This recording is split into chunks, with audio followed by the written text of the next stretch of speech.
창문을 열고 찬물을 부으면 어떻게 될까요? 영하 체감 51도 되면 얼어요? 그냥 물을 뿌리면 그게 쫙 내려가면서 어떻게 될까요? 에? 뭘로 바뀌어? 수증기처럼 이렇게 보입니다. 왜냐하면 이제 그게 내려가면서 어니까. 이제 몽골은 좀 그런 추운 날씨에서 제가 왔는데 지금 부산 지역은 너무 따뜻해서 막 꽃이 필 것 같아요. 지금 보니까. 그죠? 저만 그렇게 느끼나요? 좀 위에 지방에서 내려온 친구들 보면 훨씬 부산이 따뜻하지 않아요? 그죠? 예. 저도 그런 것 같습니다. 또 친절하게 또 다 띄워 넣어 주셨네.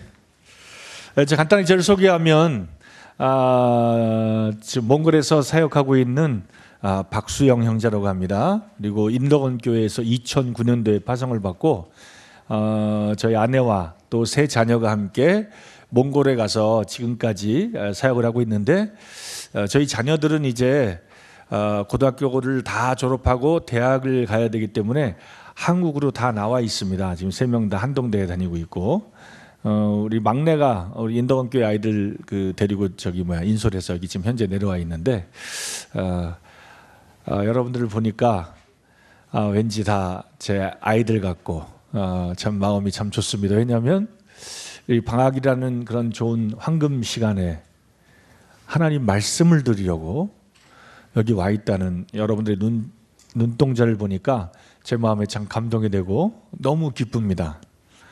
그리고 더군다나 주제가 선교라 제 마음에 너무 감동이 되고 우리 사랑하는 학생들에게 내가 어떤 말씀으로 주님이 어떤 말씀으로 채워질까 하는 제 마음에도 기도와 설렘이 있습니다. 이 말씀을 준비할 때에 연재교회 스텝진들이 3가지 주제를 줬어요. 3번의 말씀이 있기 때문에, 그죠? 오늘, 내일, 모레 아침마다 오전에 선교에 대한 메시지가 3번 있는데 첫 번째 주제가 선교에 대한 필요. 오늘날에도 선교가 필요하냐? 한국 모임에서 벌써 30몇 가정의 선교사를 파송했는데 그리고 전 세계에 수많은 언어로 모국어 언어로 성경이 번역되어 있고 이제 성경이 번역되지 않는 언어로 사는 사람은 1억이 채 안 되는데 지금도 선교사가 필요한지 선교의 필요에 대해서 두 번째는 선교의 그렇다면 정의는 무엇입니까? 성경 안에서 우리가 살펴보기로 하고 마지막은 제 개인적인 선교에 대한 간증과 그리고 우리 여기 와 있는 청소년들이 그렇다면 선교를 위해서 내가 무엇을 이제 준비해야 될까? 이런 부분에 대해서 3가지 주제를 받았습니다. 그래서 오늘 첫 번째 선교가 필요한지 선교에 대한 부분을 같이 나눴으면 좋겠습니다. 자, 먼저 시작하면서 잠언 말씀 보도록 하겠어요. 제가 일부러 원래 PPT를 준비 안 했다가 성경을 찾는 이렇게 수고를 좀 덜고 그리고 여러분들이 좀 딱 집중했으면 좋겠다 싶어서 PPT를 준비했는데 저 뒤쪽에 있는 친구들은 제 얼굴이 잘 안 보이죠. 예? 저도 잘 안 보여요. 그래서 좀 속이 상한데 좀 마음이 좀 저도 이렇게 아파요. 그러니까 제 가슴을 아프지 않도록 고개를 숙이고 있으면 저를 무시하는 것 같고 제가 마음이 그냥 이렇게 상처받으니까 될 수 있으면 고개를 들고 지극히 잘생긴 제 얼굴을 좀 봐주시면 감사하겠습니다. 자, 과연 오늘 주님께서 여러분들에게 어떤 말씀을 할까? 우리 연재교회에서 하는 캠프가 무슨 캠프예요? 비전 캠프. 17년 동안 꿋꿋이 계속 해온다고 합니다. 비전 캠프. 주님이 저에게 그 비전 캠프라는 말 듣자마자 말씀 한 구절이 생각났어요. 작년 12월에 처음으로 말씀 부탁을 받을 때 제가 한 구절이 주님이 제 마음에 떠오르게 했습니다. 그게 무엇이냐? 이겁니다. 자, 이 정도는 다 해석 가능하죠? 중학생 정도면 해석 가능한 해석인데 너무 정확한 한 문장으로 떨어지기 때문에 돼 있어요. 한번 읽어볼까요, 같이? 자, PPT 보이죠? 시작. There is no vision, the people perish. 간단하네요. 영어가 이렇게 쉬우면 얼마나 좋을까? 비전이 없으면 성경이 뭐라고 합니까? 묵시, 곧 계시. 이 묵시, 계시, 비전이라는 뜻은 뭐냐면 바로 하나님의 말씀이에요. 형제님, 비전이라는 거하고 이게 어떻게 하나님 말씀하고 이게 연결이 되죠? 라고 생각할 수 있어요. 그런데 이 성경을 기록한 모든 이 기록자들은 하나님의 말씀을 기록하기 위해서 하나님으로부터 계시를 받은 거예요. 바로 그게 묵시죠. 그게 바로 비전입니다. 비전이라는 건 오늘날 사람들이 많이 사용하는 단어가 됐는데 마치 꿈, 나의 미래의 어떤 꿈, 이상 뭐 이렇게 생각하는데 비전이라는 건 하나님으로부터 나오는 거예요. 계시는 어디로부터 나온다? 하나님으로부터. 그렇기 때문에 비전이라는 건 뭐야? 내가 내 멋대로 내가 하고 싶은 꿈을 꾸는 게 비전이 아니라 하나님의 꿈을 꾸는 게 비전이에요. 아멘이십니까? 바로 그거예요. 요셉이 마치 하나님이 보여주신 그 꿈, 비전을 봤어요. 그 나중에 하나님이 그 꿈을 이루실 때 이집트의 총리가 되죠. 자기가 꾼 꿈이 아니에요. 한 번도 자기가 이집트의 총리가 돼서 이집트를 다스리고 싶다 생각을 해본 적이 없는 사람이에요. 그리고 이집트에 팔려가서 노예가 되고 심지어는 감옥까지 갇혔어요. 자기의 미래가 불투명하고 이렇게 망해버릴 거라고 생각했는데 어떻게 그를 하나님이 이집트의 총리 대신으로 세웠습니까? 하나님의 꿈이에요. 이 하나님의 말씀, 하나님의 비전이 없으면 어떻게 된다고요? 어떻게 돼요? 백성이 망해요. 페리시. 망한다는 거예요. 우리나라 성경은 뭐라고 번역했습니까? 방자히 행한다 그랬어요. 방자히. 방자히 행한다는 말은 오늘날 이렇게 쉽게 사용되는 말이 아니잖아요. 그죠? 방자히 행동한다는 게 뭡니까? 진짜 제멋대로, 지 마음대로, 자기 하고 싶은 대로. 맞습니까? 맞아요? 그 의미예요. 그런데 오늘날은 세상은 어떻게 가르치죠? 네가 하고 싶은 대로 해. 네가 생각하는 게 옳아. 세상의 주인공은 너야. 그 누구도 나를 막을 수 없어. 내 뜻을 펼쳐라고 세상은 가르치죠. 그죠? 근데 하나님은 뭐라고 얘기합니까? 하나님의 비전이 없으면 망한다는 거예요. 망한다는 건 뭡니까? 제 멋대로 산다는 거예요. 방자하게 행동한다는 거예요. 하나님이 창조한 모든 피조물이 방자하게 운행되는 것은 한 가지도 없습니다. 모두 다 질서 정연해요. 왜? 하나님이 질서의 하나님이시기 때문에.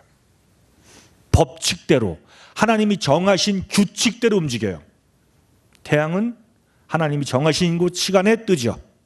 지구 역시 태양을 하나님이 정하신 속도와 정하신 궤도에서 정확하게 움직입니다. 달도 마찬가지고. 우주에 있는 모든 별 역시 하나님이 원하시는 대로, 뜻대로 이끌고 나오시고 운행한다고 했어요. 모든 것이. 이제 조금 따뜻해지면 바깥에 이제 개나리가 피겠죠. 진달래가 피고. 하나님이 정하신 대로. 근데 이 세상에 하나님 만드신 피조물 중에 제 멋대로 방자히 행하는 피조물이 딱 두 개가 있습니다. 뭐죠? 누구예요? 마귀 사탄하고 또 하나는 사람이에요. 사람. 왜 그럴까요? 하나님의 비전이었기 때문에. 오늘날은 이 하나님의 비전이 땅바닥에 던져지고 무시를 당하고 멸시를 당하는 세상입니다. 오늘날은 그래요. 네? 오늘날이 그래요. 그래서 이 세상은 어떻게 방자하고 어떻게 위험스러워지고 어떻게 제멋대로 가고 있습니까? 교회 안에 기독교를 믿는다고 하는 교회 안에 서로 다투고 재산 싸움이 일어나고, 유명한 큰 교회는 거의 다 지금 재산 소송이 걸려 있어요. 부끄러운 일이죠. 인본주의와 세속주의가 들어와 있어요, 교회 안에. 그런 걸 보고 세상 사람들은 어떻게 생각해요? 기독교를 인터넷에서 뭐라고 욕해요? 차마 입에 담을 수 없는 욕을 하더라고요.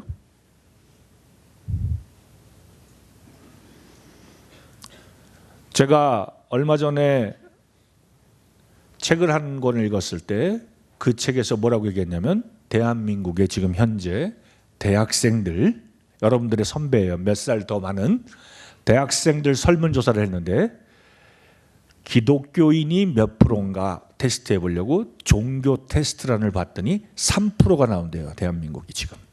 몇 프로? 3%. 중고등학생들은 어떻게 될까요, 그러면? 대학생보다 더 많이 나올 거예요? 더 적게 나올 거예요? 더 적게 나오죠. 대한민국 교회에 주일학교가 없는 교회가 40%입니다. 무슨 얘기를 얘기하느라 그러죠, 제가? 이 세상이 점점 더 좋아진다, 점점 더 망하고 있다. 점점 더 어떻게 되고 있어요? 망하고 있어요. 오늘날은 점점 더 이혼과 낙태가 성행되고 있습니다. 안 그렇습니까? 제가 올해 54살이에요. 44살이면 좋겠다. 54살인데 제가 여러분들만한 나이 때, 제 초등학교 5학년 때 부모님이 이혼하셨어요. 제가 초등학교 다닐 때 한 반의 아이들이 한 50명, 60명이었어요. 반이 12개, 14개까지 있었어요. 그러면 한 반에 그렇게 잡으면 한 600명가량이 한 학년이었어요. 600명가량이 모이는 같은 학년 중에서 부모가 이혼한 아이가 몇 명이었을까요? 제 학교 다닐 때. 부모가 이혼한 사람. 저 하나였어요. 그 얘기는 뭡니까? 제가 여러분들 나이 때만 해도 대한민국은 이혼을 한다는 건 부끄러운 일이었고, 이혼 자체가 사회적으로 이해할 수 없는 현상이었고, 이혼을 하는 사람들은 공적인 일을 하기가 어려웠어요. 또한 부모가 이혼하면 그 부모가 이혼한 사람, 그 자녀들은 결혼하기가 어려운 시대였어요. 오늘날은 어떻습니까? 이혼이 넘쳐나고 있죠. 여기 앉아있는 아이들 중에서도 부모가 이혼한 아이가 있을 수도 있어요. 세상은 점점 더 망해가고 있습니다. 간통죄도 우리나라 없어졌죠, 이제. 예? 몇 년 전에 없어졌어요, 간통죄가. 결혼한 부부가 죄를 져도 법적으로 이제는 아무도 제재할 수 없는 시대가 됐어요, 대한민국이. 왜요? 그거는 가정 문제, 사소한 문제지 법 질서로 징계할 문제가 아니라라고 결정한 거예요. 맞습니까? 맞죠? 왜요? 미국도 그런데 서구 사회는 다 그렇다는 거예요. 그럼 초창기 미국이 그랬을까요? 아닙니다. 당연히 형벌했어요. 하나님 말씀에 근거해서 법을 세울 때는 간음하는 게 죄라고 봤어요. 그런데 왜 간통죄를 그렇게 없애려고 국회의원들이 난리를 쳤을까요? 이유가 뭘까요? 한번 생각해봐요. 우리 학생들이. 왜 국회의원들이 간통죄를 폐지해야 된다라고 그렇게 목 놓아서 외쳐서 찬성하고 없앴을까요? 이유는 단 한 가지. 뭘까요? 선진 국가가 되기 위해서 사람들의 권리와 그런 어떤 모든 것을, 인권을 보호하기 위해서일까요? 아니에요. 뭐죠? 마음껏 죄짓기 위해서. 맞습니까? 마음껏 죄짓기 위해서. 그것만이 아닙니다. 페미니즘, 성혁명, 이제는 동성 결혼도 허락해달라고 하는 나라가 됐어요, 우리나라가. 이제는 가정에 대한 기본적인 가치관이 무너진 세대에 우리가 살고 있습니다. 그래서 결혼들을 안 하잖아요, 청년들이. 뭐 꼭 결혼해야 돼요? 그건 옛날 우리 부모님들 세대에 했던 거고, 자식 낳고 하는 거. 그 결혼 왜 해야 되냐? 자기 혼자 욜로지. 그죠? 나 혼자 즐기고 재밌는 거 해가면서 취미생활하고 좋아하는 거 하면서 살고 인생 마치면 되는 거 아니냐. 아, 정작 결혼? 그래. 그래도 뭔가 이성끼리 만나서 그런 관계도 맺고 그렇게 살고는 싶어. 근데 책임지긴 싫어. 그러니까 어떻게 해요? 동거하는 거예요. 한 번은 더 나가면 결혼은 할게. 결혼은 하는데 애는 안 낳을래. 오늘날 세상이 가정이라는 게 그렇게 가치관이 변해버렸어요. 그래서 이제는 여자들이, 여학생들이 많은데 죄송합니다, 여학생들이 이제 결혼을 해서 직장생활 하지 말고 가정에서 살림을 해야 된다 그러면 인권 침해가 됐어요. 그죠? 네. 이제 적극적으로 장려해요, 정부가. 일하라고. 성경은 뭐라고 얘기합니까? 가정에 대해서. 여자에게 주신 하나님의 가장 고유하고 아름다운 특권이 무엇입니까? 무엇이죠? 자녀를 낳고 기를 수 있는 특권. 왜요? 이스라엘이 멸망으로 치닫고 있을 때, 이스라엘에 하나님의 묵시와 계시가 없을 때 하나님 누굴 사용하셨죠? 한나를 사용했어요. 한나라는 여인이 무자했는데 하나님께 기도해서 하나님 주시면 하나님께 드릴게요. 그래서 태어난 아이가 누구예요? 사무엘. 이 사무엘이 누구예요? 이스라엘의 사사로서 이스라엘의 묵시가, 하나님의 묵시가 없고 방자에 행할 때에 하나님이 사무엘이라는 사람을 들어 쓰셔서 이스라엘 전체를 변화시켰어요. 누가 사무엘 키웠습니까? 누가 그를 양육하고 누가 그를 낳았어요? 누구예요? 한나예요. 한나라는 자매가 없었으면 사무엘은 존재할 수 없는 거예요.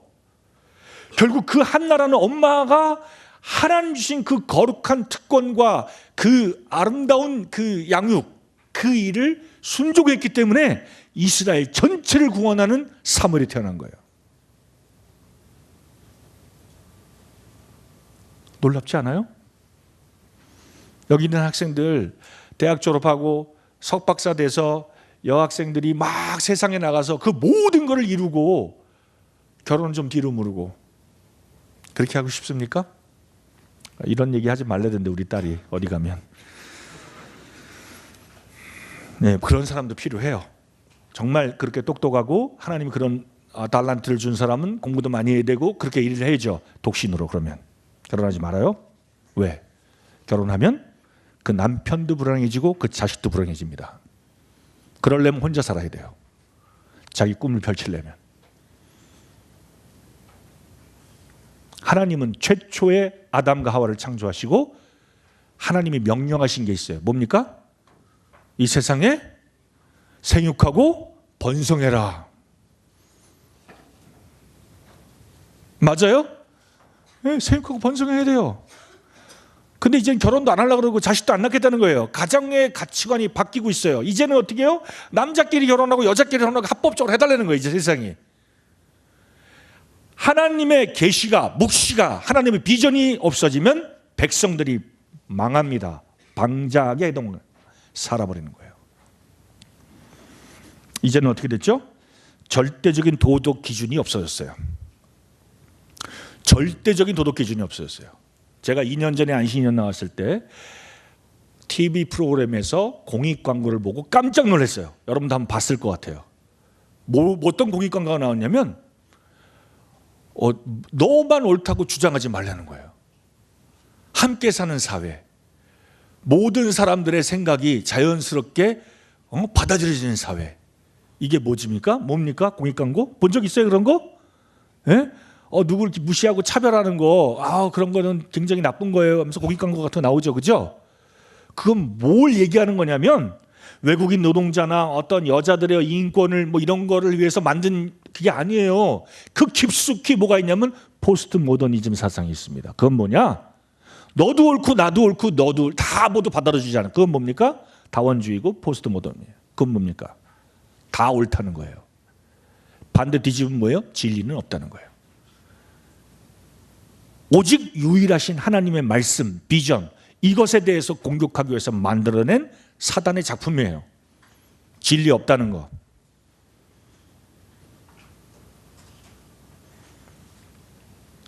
오늘날 이젠 여러분들의 교육비를 대기 위해서 엄마들이 직장을 가져야 돼. 가정을 비우고. 그럼 아이들이 어떻게 돼요?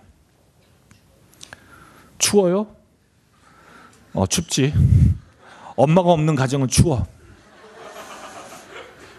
제가 얘기했죠. 우리 부모님이 어릴 때 이혼하셨다고. 제가 초등학교 때 제일 슬펐던 게 바로 추운 거야. 왜 추웠냐? 학교 끝나고 집에 가면 엄마가 없어서. 엄마가 없어서. 요즘 애들은 보통 엄마가 없으니까 원래 그렇게 추운지 모르겠는데, 저는 학교 끝나고 돌아가면 모든 아이들은 다 엄마가 반갑게 맞아주고, 우리 아들, 우리의 딸 이렇게 맞아주는 엄마가 없었어요. 정말 슬펐습니다. 춥고. 하나님은 그렇게 하시길 원하는 거예요.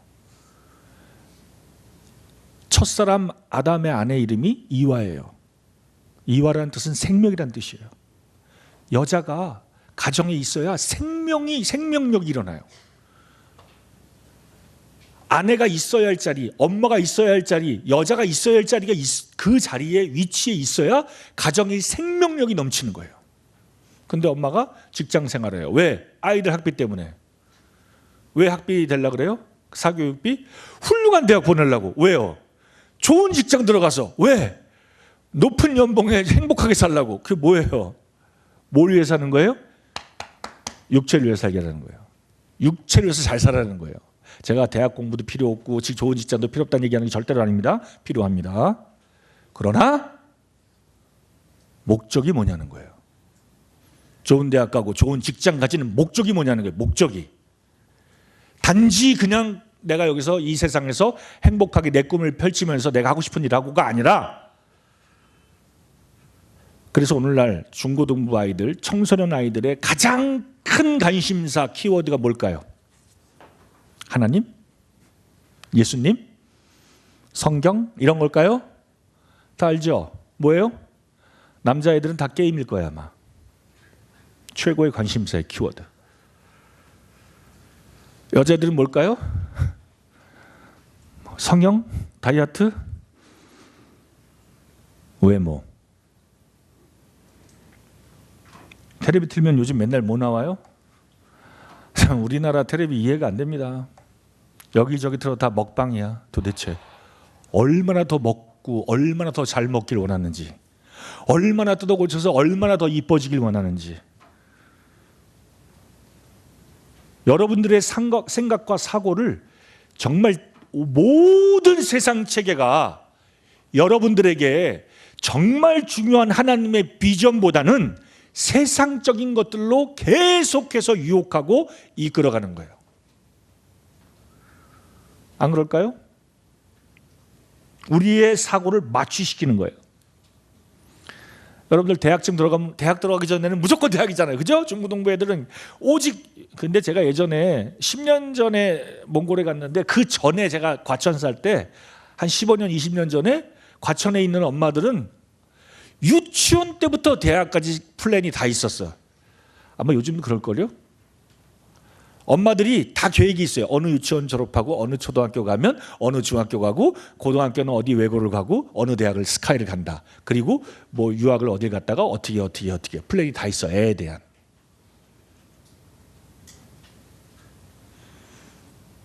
쇠뇌당하는 거예요. 그렇게 해야 돼. 그게 너무 중요하다는 거예요. 여기 앉아있는 친구들은 어때요? 뭐가 제일 중요한 것 같아요? 솔직하게, 정직하게. 여러분들에게 가장 중요한 건 뭘까요? 최고 우선순위는. 그거 간단합니다. 내가 가장 많이 시간을 사용하고 물질을 사용하는 게 나의 가장 최고 우선순위고 내가 가장 사랑하는 거예요. 자, 그러면 답이 빨리 나오죠.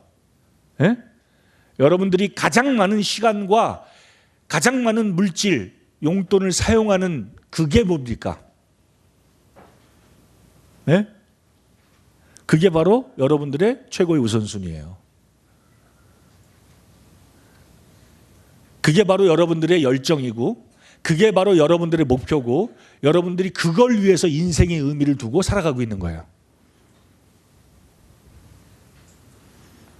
제가 27살에 구원받았습니다. 좀 늦게 구원받았어요. 3살 때부터 교회는 다녔지만 구원을 못 받았어요. 교파교회 열심히 다니고, 여학생, 이쁜 여학생 쫓아서 성당도 다니고, 종교가 막 바뀌었어.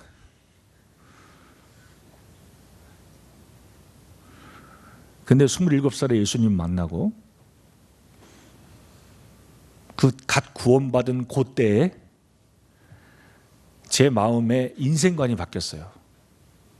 그리고 나 주님 위해 살고 싶다. 주님의 사랑을 경험하고 난 다음에 제 마음속에 누가 얘기도 한마디도 해준 적이 없는데 내가 주님 위해 살고 싶다. 너무 감사해서, 너무 주님이 좋아서 주님 위해 살고 싶다라는 소원이 막 일어났어요. 그러니까 그런 소원이 있는 사람들은 나의 시간과 물질을 무엇을 위해 사용하겠습니까? 쇼핑? 네? 인터넷 게임? 그럴까요?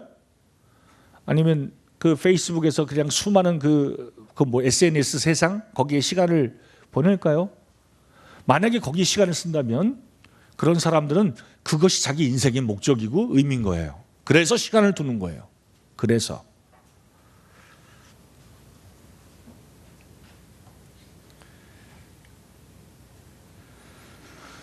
우리가 선교에 대한 필요에 대해서 얘기하기 전에 먼저 우리가 살아가고 있는 이 세대가 무엇을 말하고 있는지를 살펴봐야 합니다. 그렇기 때문에 그렇게 알게 될 때 진짜 진정한 선교가 필요한지 알 수 있는 거예요. 자, 하나님의 비전이 없는 세상이 과연 어떻게 되고 있을까요? 로마서인데요. PPT 함께 보겠습니다. 하나님의 진노가, 함께 읽을까요? 조금 졸린 친구가 있으면 일어나서 뒤에 가서 서서 들으세요. 서서 듣는 거 하나도 부끄러운 게 아니에요. 앉아서 조는 게 하나님 앞에서 부끄러운 거예요. 졸리면 요 통로 옆에 서서 들으세요. 하나님 기뻐하실 거예요. 네, 괜찮습니다. 부끄러운 게 아니에요. 졸린 건. 아침 먹고 이렇게 앉아 있으면 졸리죠. 그리고 강당에 앉아 있는데 100몇십 명이 서 있으면 돼요. 서면 졸음이 깹니다. 자, 함께 읽겠습니다. 졸음도 좀 달아나게. 시작. 하나님의 진노가 불의로 진리를 막는 사람들에 대하여 모든 경건하지 않음과 불의에 대하여 하늘로부터 나타나나니 이는 하나님을 알만한 것이 그들 속에 보임이라. 아멘. 이거 제가 복음 전할 때 많이 쓰는 구절입니다. 뭐라고 합니까? 하나님을 알만한 것이 사람 속에 있다래요. 사람 속에. 하나님이 만드신 사람들에게 하나님이 누군지 알려주시기 위해서 하나님께서 하나님의 형상을 닮은 사람 마음 가운데 하나님을 알만한 것을 두셨다고 했어요. 그게 뭐죠? 양심. 간단합니다. 양심이 있어요. 사람은. 짐승들에는 없는데 사람에게만 양심이 있어요. 제가 얼마 전에 몽골 유학생들한테 복음을 전했는데 한 3시간, 4시간은 진화론이 얼마나 잘못됐는지를 가르쳤어요. 세상은 원숭이가 사람 됐다는 거예요. 그렇기 때문에 인간도 짐승과 똑같다는 거예요. 다를 게 없다 그래요. 그렇기 때문에 인생의 의미도 없고 죽음 뒤에 아무것도 없는 거예요. 그렇기 때문에 도덕적으로 살 필요가 없어요. 인생을 즐기며 살아야지. 왜? 아무것도 없는데 죽고 나면. 그게 결론이에요. 그래서 이 세상은 다 지라노를 따라가고 있어요. 그렇지 않아요? 여러분들 교과서에도 하나님은 없다는 거예요. 계속 가르치는 것이. TV에도 무슨 과학자들 나오면 수천 년 전이 아니라 수천만 년 전, 수억 년 전 보지도 않았는데 거짓말도 잘해. 근데 그걸 과학자가 얘기하고 학교 선생님이 얘기하니까 진리인 줄 알고 받아들여 애들이. 하나님 알만한 것을, 하나님이요 정확하게 우리들이 숨쉬고 깨어 있을 때 하나님을 자각하라고 양심을 주셨어요. 물어봅시다.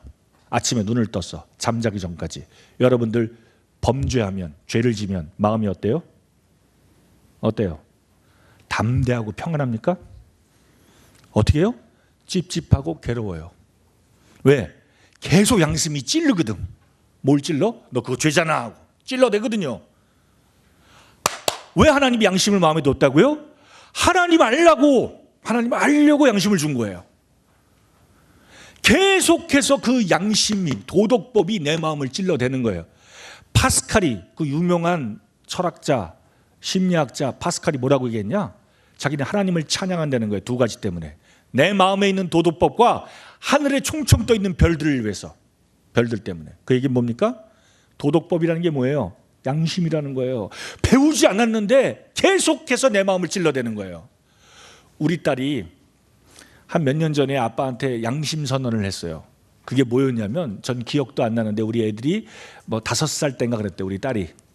근데 아빠가 어디 모임 가서 입고 간다고 이렇게 양복을 이렇게 걸어놨는데 우리 애들이 3명이에요. 그러니까 연년생으로 얼마나 치고받고 장난을 하겠어요. 그러니까 이렇게 걸어놨는데 아빠가 그랬대. 이거 너희들 아빠가 입고 갈 옷이니까 이게 건드리면 쓰러지면 구겨지니까 조심해라 라고 했대요. 그리고 엄마 아빠가 잠깐 어디 나갔다 왔는데 보니까 양복이 어떻게 됐어요? 당연히 밑에 떨어져가지고 구겨져 있었죠. 그래가지고 도대체 이거 누가 그랬니? 그랬더니 셋 다 몰라요 그랬거든요.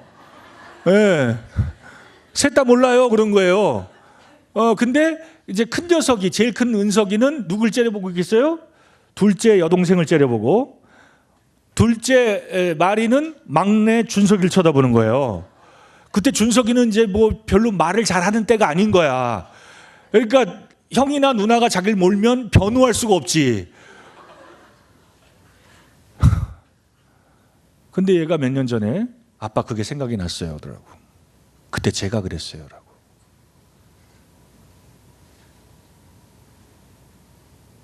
아니 거의 10몇 년이 흐른 일을 이 아이가 기억하고, 물론 이게 웃으면서 얘기했지만, 아빠가 그때 내가 잘못했어요 라고 웃으면서 얘기했지만, 그 양심이 그 당시 4살 5살 때 얼마나 찔렸겠어요. 엄마 아빠한테 거짓말했는데.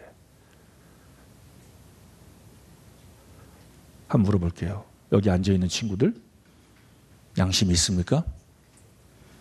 기능 잘 합니까? 잘 찔려요? 확실해요? 너무 많이 거짓말하면 찔리지도 않아. 나중엔 굳은 살이 배겨가지고. 잘 작용하면 괜찮아요. 두 번째, 하나님께서 하나님 살아계신 걸 알려주기 위해서 주신 두 번째 증거가 뭡니까? 하나님 만드신 만물에 분명히 알려졌어요. 하나님의 능력과 신성이. 그러니까 별을 보고 파스칼이 감사와 찬양을 하는 거예요. 근데 우리에게 주신 게 별 하나가 아니잖아요. 온 우주 만물. 그러니까 이 얘기는 뭐냐면, 아침에 눈을 뜨면 양심이 살아 숨쉬고, 아침에 눈을 뜨면 그 온 천지 만물이 하나님 살아계신 걸 증거한다는 거예요. 어떻게 거짓말을 해요? 어떻게 느낄 수 없어요?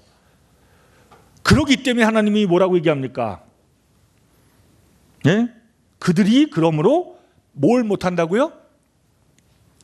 그가 만드신 만물에 분명히 보여 알려졌니? 빨간 글씨 다음에. 그러므로 그들이 뭐라고요? 핑계할 수 없다. 왜 핑계가 뭐예요? 아빠 나 몰라서 그랬어. 알았으면 내가 안 했지. 이게 핑계죠. 그죠? 하나님 앞에 나중에 돌아갔을 때, 우리가 죽고 난 다음에 하나님 앞에 섰을 때 핑계할 수 없다는 거야. 너희가 믿지 않고 돌아온 거에 대해서 심판을 받을 때 핑계할 수 없어. 왜? 하나님이 결정적인 증거, 모든 인간에게 배웠든 못 배웠든, 늙었든 젊었든, 뭐 피부가 까만색이든 하얀색이든 적당히 그을른 색깔이든, 하나님 앞에 핑계할 수 없는 인간 두 가지. 그 이유가 뭐예요? 양심과 하나님의 창조 때문에. 하나님이 말씀한 거예요. 핑계할 수 없다고. 근데 하나님 앞에 핑계댈 수 있을까요? 그래도 말씀이 그렇지만 하고 핑계댈 수 있어요? 없는 거예요. 자, 그런데 비전이 없어서 방자하게 살아가는 인간들의 첫 번째 모습이 뭐냐? 파란색 글씨입니다. 함께 읽겠습니다. 뭐라고 합니까? 시작. 하나님을 알되 하나님을 영화롭게도 아니하며 감사하지도 않는다는 거예요. 하나님의 비전이 사라지면 인간들이 방자에 행하고 멸망의 길로 가는데 그 첫 번째 특징, 증상이 하나님을 아는데 하나님을 영화롭게도 안 하고 감사하지도 않아요. 첫 번째 증상이. 하나님이 사람을 창조한 목적이 바로 저거예요. 하나님께 감사하고 영화롭게 하고 영광을 돌리려고. 이게 인간을 창조한 목적이에요. 왜? 하나님을 알아가면 알아갈수록 하나님을 찬양하고 감사하면서 하나님을 영화롭게 하는 삶이 인간이 가장 행복하고 복된 삶이기 때문에. 내가 최대로 너무너무 외모가 완벽하고 스펙이 완벽해서 모든 걸 다 이룬 것처럼 행복하게 사는 것이 인간의 행복이 아니고 하나님 말씀하는 게 뭡니까? 하나님을 누군지 알게 되고 하나님께 감사하며 하나님을 영화롭게 하는 게 인간의 참 행복이고 인간을 만드신 목적이라는 거예요. 이건 제 말이 아니고 이 기독교인들의 유명한 고백서예요. 공통적인. 하나님이 자신의 영광을 위해서 우리를 창조하셨다 그랬어요. 첫 번째 증상, 하나님을 영화롭게 하지 않아요. 감사하지도 않아요. 그렇기 때문에 어떻게 돼요? 마음이, 생각이 허망해지고 마음이 어두워지는 거예요. 증상 자체가. 그렇기 때문에 하나님 계신지 알아. 아는데 싫다는 거예요. 양심이 계속 찔려 살면서. 그런데도 무마하는 거야. 없어 안 계셔.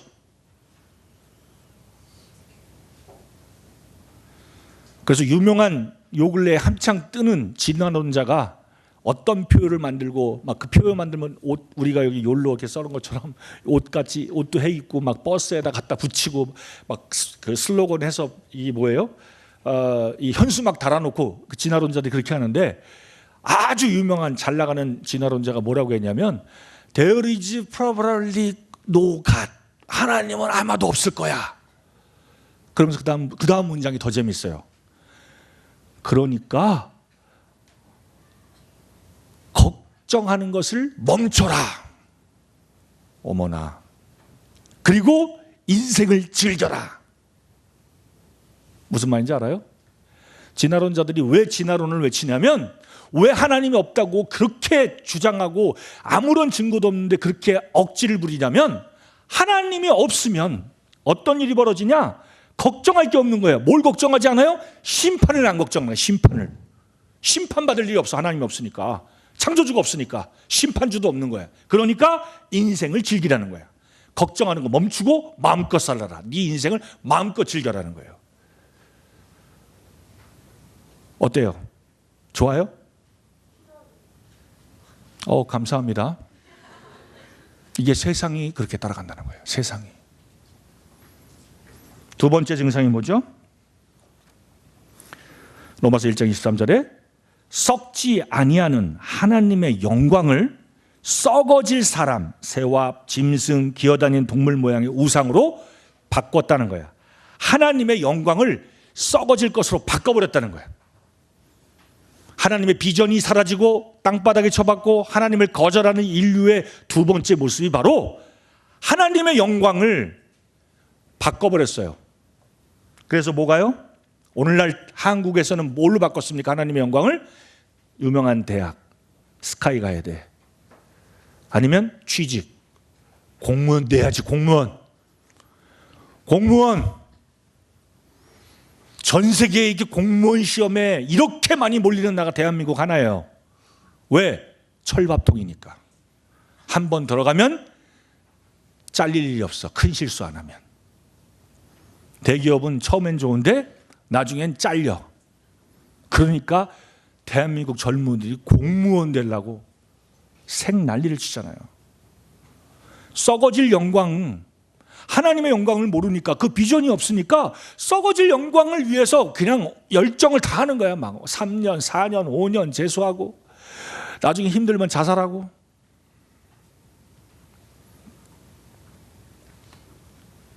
어떻게 해요? 애들은? 어린 애들은 거기까지도 아직 그 취업까지 고민할 나이가 아닌 애들은 뭐해? 인터넷에 게임에 중독되거나 연예인에 미치거나 이 세상의 자극적인 만화, 동영상, 야한 거, 포르노에 빠져요, 애들이. 거기에 자기 인생을 낭비하는 거예요. 왜? 하나님의 영광을 모르니까.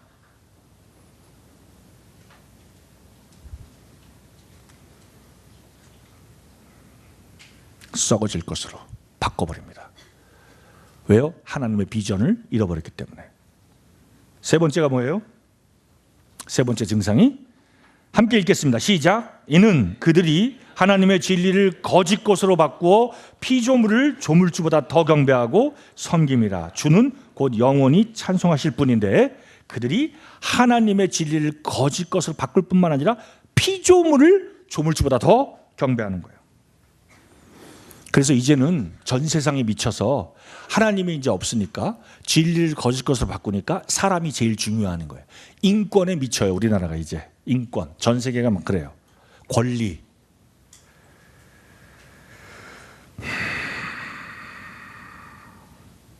하나님의 창조 질서를 거짓 것으로 바꿉니다. 그래서 어떻게 돼요? 외국은 이제 차별금지법이라는 게 통과됐죠. 제가 얼마 전에 그 호주에서 컨퍼런스 때문에 갔다 왔어요. 선교사 컨퍼런스 때문에 갔다 왔는데 작년에 호주도 통과했대요. 네, 호주 통과되면 그 옆에 뉴질랜드 마찬가지고 이제 전 세계가 유럽이 다 그래요. 근데 한 선교사 들었는데 유럽은 아이들이 태어나면 출생신고를 해야 되잖아요. 그죠? 출생신고 태어났다고. 그러면 이제 구청에 가서 신고를 해야죠. 그죠? 그러면 뭐라고 신고해요? 이름도 쓰고 생년월일도 체크 쓰고 그다음 뭐 해요? 남자인지 여자인지 체크를 해야 되잖아요. 남녀만 있어야 되잖아요. 체크라니. 중간이 뭐 있어요? 없잖아. 남자 아니면 여자지. 근데 하나가 더 있대요. 그건 뭐예요? 글쎄. 그 글쎄라는 건 얘가 남자인지 여자인지 부모가 구별을 못해서 글쎄가 아니라 그 부모가 난 얘를 남자로 정해놓고 싶지 않다는 거야. 난 얘가 분명히 태어난 건 여자지만 여자로 등록하고 싶지 않다는 거예요. 글쎄다가 체크를 하면 이 아이가 12세가 되면 본인이 자기 성을 결정할 수 있다는 거예요. 근데 남자로 태어났지만 난 여자예요 라고 얘기하면 정부가 돈을 줘서 수술을 해주는 거야. 미쳤죠. 미쳤어요. 세상이 이렇게. 호주에 갔더니 맥도날드에 가서 커피 한 잔 마시려고 갔어요. 화장실이 급해서 화장실 갔더니 화장실이 3개나 있어요. 왜 그럴까요? 남자 하나, 그죠? 남자 거 들어가야 되니까. 여자 거 하나. 또 뭐 있어요? 네, 유니섹스. 그건 뭐예요? 남자도 아니고 여자도 아닌 것이 들어가라는 거예요.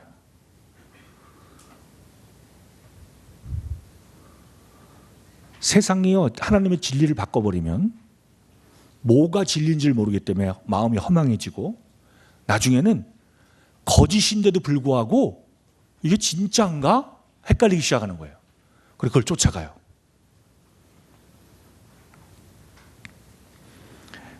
제가 태국 선교사를 작년에 모셔서 한국 몽골의 일꾼들을 같이 함께 성역 공부를 했는데 그 형제님이 뭐라고 얘기하냐면 그거 듣고 참 깜짝 놀랐는데 태국에 대학교에 신입생이 들어가면 남자애들 100명이 대학교 신입생이 돼서 들어갔잖아요. 4년 뒤에 졸업하잖아요. 그러면 졸업할 때 남자 100명으로 들어갔는데 남는 남자애들이 몇 명이냐면 30%래. 30%. 분명히 대학 들어갈 때는 남자였는데 대학 졸업할 때 남는 애는 30명밖에 안 남고 그럼 70명은 뭐라는 거예요? 과반수 이상은 트랜스젠더가 되든지 호모가 되든지. 태국이 70%가. 우리나라는 어때요? 제가 재작년에 학생 캠프를 인도원 아이들 3박 4일 했었는데 학생부 교사들이 저한테 충격적인 말을 해줬어요. 우리 아이들, 교회에 다니는 아이들의 실생활의 생활은 게임이 아니면 만화다. 짧은 시간에 휴식 시간이 날 때 하는 게. 근데 그 만화는 대부분이 동성애에 관련된 거다. 제가 깜짝 놀랐어요. 모임 안에 있는 애들이 쉬는 시간에 깔깔거리고 친구들하고 만화를 보는데 동성애에 관련된 만화를 보면서 깔깔거리고 즐기는 거예요. 아니면 무차별적인 살인, 말도 안 되는 거, 짐승과 사람에 막 헷갈리는 거.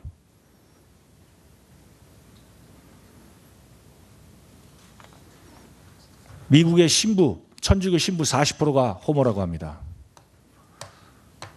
40%가 호모예요, 신부가. 천주교 신부들이. 샌프란시스코는 잠정적으로 평가를 내는데 50%가 호모랍니다. 정말 미치는 나라가 되는 거예요. 그죠? 전 세계가. 왜요? 피조물을 더 경배하다 보니까. 하나님이 만드신 창조 질서를 마음껏 바꾸겠다는 거예요. 나는 하나님이 세상을 남자 여자 창조한 자체가 싫다는 거예요. 왜 나를 남자로 창조했냐? 하나님의 고유한 그 권리, 특권, 그 하나님의 권리, 하나님의 그 권위를 무시하고 싫다는 거예요. 하나님 실수한 거예요. 난 여자라는 거예요. 자, 마지막 네 번째 증상입니다. 또한 그들이 마음에 하나님 두기를 싫어하며 이제는 마음에 하나님을 두기 싫어해요. 그래서 하나님께서 뭐라고 합니까? 그들을 그 상실한 마음대로 내어버려 두사. 이제는 죄라는 구분이 없어졌어요. 마음껏 죄를 지라고 합니다. 그리고 그들의 생각이 다 세뇌당하고 마비됐어요. 뭐가 옳고 그른지도 모르는 세상이 됐어요. 그리고 극도의 이기주의적인 생각, 그리고 자기 자신만을 즐겁게 하고 짜릿한 그 시간, 그것을 즐기는 그 시간, 그것을 중요히 여기는 문화. 그리고 먹고 사는 거, 뭘 먹을까, 뭘 입을까, 남에게 어떻게 비춰질까가 최고가 되고 중요하게 돼버린 이 세상에 우리가 살고 있어요.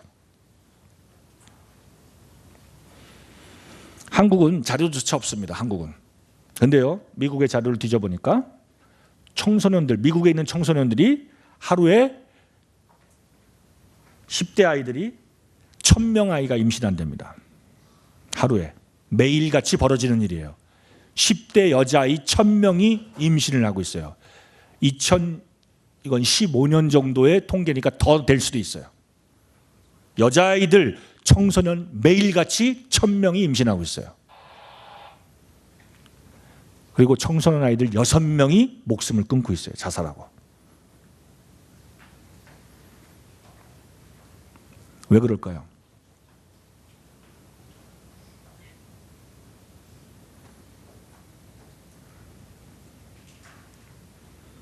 그리고 1970년대 미국에서 낙태를 합법화했습니다. 낙태하는 게 합법화예요. 부모가, 엄마가 원치 않으면 낙태할 수 있는 거예요. 관계없이. 우리나라는 아직 불법이죠. 그거 지금 합법화하자고 난리치죠, 지금 국민들이. 국회의원들이. 국민들은 아니지만 국회의원들이. 그죠? 왜요? 엄마의 인권이 있다는 거예요. 엄마가 아기를 낳고 미혼모가 되면 얼마나 힘든데, 하나 키우려면. 원치 않은 아이니까 없애자는 거예요. 근데 그것을 처음 주장했던 사람이 누구예요? 해켈이에요. 해켈이 누굽니까?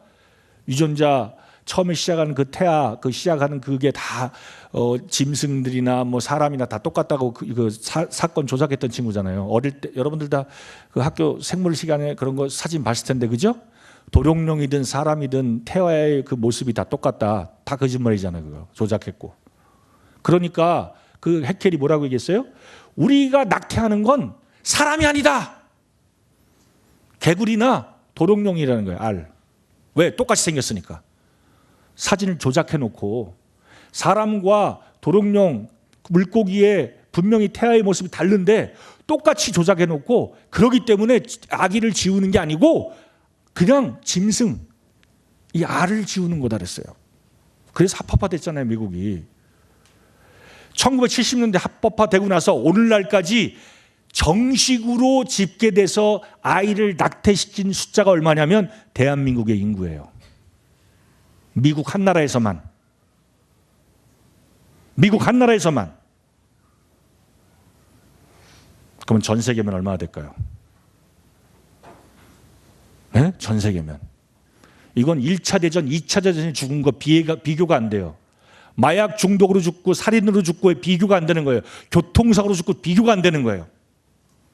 수없이 끊임없이 살인하는 일이 계속해서 벌어지는 거예요. 왜요? 진리를 땅속에 쳐박고 하나님의 비전이 없으니까 백성들이 방자히 행하고 멸망으로 치닫고 있는 거예요.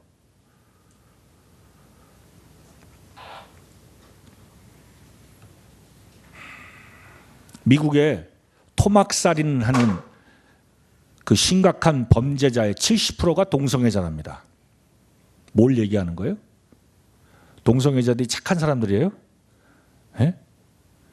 동성애의 죄악을 마음에 허락한 사람들은 이미 그 양심이 무디어져 버린 사람들이에요. 70%가 토막살인 동성애자들. 자기가 알아요. 얼마나 부끄러운 죄인지. 온 세상이 하나님을 대적하고 하나님을 혐오하고 하나님이 말씀하신 진정한 가치와 존엄과 도덕을, 양심을 저버렸습니다. 그러면 그것을 회복하는 유일한 길은 뭘까요? 그것을 회복하는, 이렇게 망가져버린 온 세상, 하나님 없이 방자히 해가는 이 세상의 유일한 대안은 뭐예요? 복음입니다. 뭐라고요? 복음이에요. 돈도 아니고 그 과학 기술 발전도 아니고 복음이에요. 유일한 대안은 복음. 하나님이 이렇게 미쳐 날뛰는 세상을 위해서 하나님이 뭘 하고 계세요? 로마서 1장 24절, 26절, 28절 읽으면 세 차례나 하나님이 말씀한 게 있어요. 뭐라고요? 그 마음 정욕대로 더러움에 내버려 두셨대요. 또 부끄러운 욕심에 그렇게 서로 동성애가 불타오르는 거에 내버려 두셨대요. 다음 세 번째, 하나님 마음에 두기 싫어하는 그 상실한 마음대로 어떻게 했대요? 내버려 두셨대요. 여러분들, 하나님이 내버려 두시는 게 정말 무서운 일이에요. 여러분들, 엄마 아빠가 이거 하면 안 된다 했는데 엄마 아빠가 하면 안 돼라고 해놓고 또 하면 어떻게 돼요? 엄마가 화를 내시겠죠? 짜증스러운 목소리를 내시겠죠? 두 번, 세 번, 네 번 반복하면 어떻게 돼요? 엄마 아빠가 갑자기 침묵하시기 시작해. 아무 말도 안 하시고 내버려둬. 그럼 뭐가 가까운 거예요? 에? 징계가 가까운 거죠. 그죠? 심판이. 하나님이 지금 온 세상을, 하나님 계신 뭐하러 그 법이 통과됐습니까?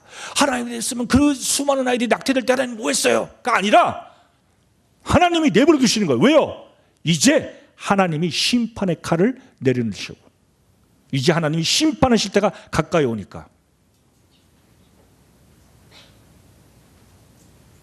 이게 무서운 거예요. 내버려 두는 게 무서운 거예요. 하나님 차라리 징계하고 깨어있게 하도록 하나님이 심판하시면 사람들이 그 안에서 괴로워하고 마음이 낮아지고 절망하고 그러면서 부르짖으면서 하나님을 찾게 되는데 하나님이 내버려둬요. 이제 마음대로 하라는 거예요. 이제 왜요?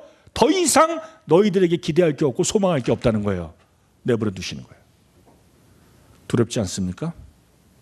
내버려 두시는 거. 여러분들 마음 가운데 아직 구원 안 받았는데도 불구하고 세상에 너무 즐겁고 행복해요. 내버려 두시는 거예요. 하나님이. 네 마음대로 살아봐라. 물론 그 아이 마음속에 하나님 역사하셔서 그 마음이 돌이키고 회개하고 죄인인 걸 깨닫고 주님 앞에 돌아온다면 너무너무 감사한 일이지만 하나님이 내버려 두신다는 거예요. 왜? 우리 마음속에 자유의지를 주셨기 때문에. 내가 하나님을 계속해서 거역하고 하나님을 싫어하고 도망간다면 하나님도 어떻게 할 수 없는 거예요. 자, 그럼 그 대안이 복음인데 그 복음이 뭡니까? 우리가 어릴 때부터 수 없는 여름만 되면 캠프를 갔다 오고 겨울 되면 또 갔다 오고 극성 맞은 엄마 하면 더욱더 많이 보내시는 그 캠프, 강사님이 오시면 여러 차례 상담을 시키고 수없이, 저도 피곤해요. 어느 교회 집회 가면 엄마들이 계속 상담을 잡아라. 야나, 이 몽골 말로 야나는 어쩌나예요. 근데 애들은 어때요? 상담실에 들어오는 얼굴이 완전히 오만상을 찌푸리고 들어와요. 왜? 수없이 했거든. 우리 엄마 극성 맞아가지고 그런 말도 못하고, 인상 바가지를 긁고 들어와서, 그래, 빨리 얘기하세요. 들어주는 거야. 강사님 오셨다니까 또 노골적으로 화는 못 내고 인상 오만상을 찌푸리고 빨리빨리 끝내라고 이러고 있는 거야, 인상 쓰면서.